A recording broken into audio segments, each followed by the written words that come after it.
We have, today, it's the most accessible song catalogue in the world, alongside the Beatles, Lennon and McCartney, and that covers the United States as well. I can't ever recall a moment where we tried to be a certain thing. We just had fun and wrote songs, and our only concern was those songs be sung and recognised.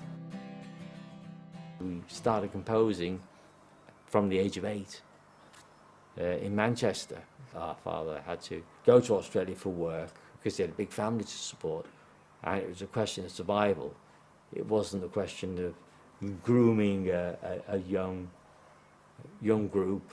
It was, he didn't realise what we were doing, and when we got to Australia, it was something on our own initiative that we just composed and sang around. Our father went out into the bush and became a photographer for families that were well away from civilization. He had no idea what we were doing. Our mother was very ill because she couldn't acclimatise and mosquito bites. She was bedridden, and we had to rely on a £20 cheque that came every week from our father, which didn't always come, and we had to go down to the post office and collect it. And that was our bread and butter, which is about all they could afford. Quite honestly, we were struggling, and that was our only means of generating any money to live on. We were performing at Redcliffe Speedway, which is in Brisbane, one day, just for fun, between races. They approached us after the race and said, I do a drive time show on 4BH. He said, I want you to come in to 4BH. The twins, me and Morris were 9, and Barry was about 12. He said, come in, and we'll do some acetates. We'll record. For those of you who don't know what acetates is, it's exactly the same as burning a disc, really, only they last longer. But anyway, I love the smell of acetates. But he said, come in and we'll record, and I'll play them on my drive time show.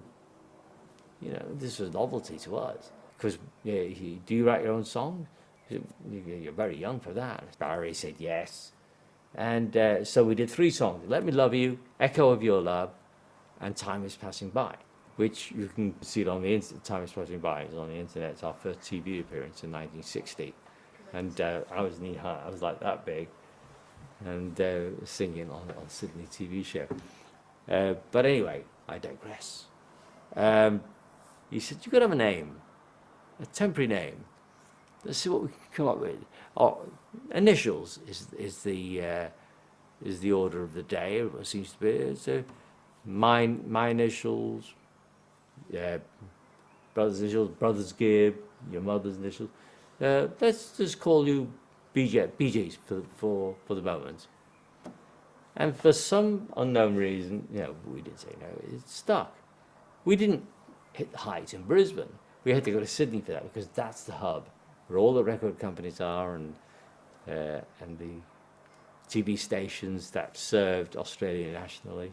If you made it in Sydney, you made it nationally, and it was a stepping stone for going so far and developing our craft. Brisbane was good while it lasted, but we had to leave to go where the action was, and we've always done that.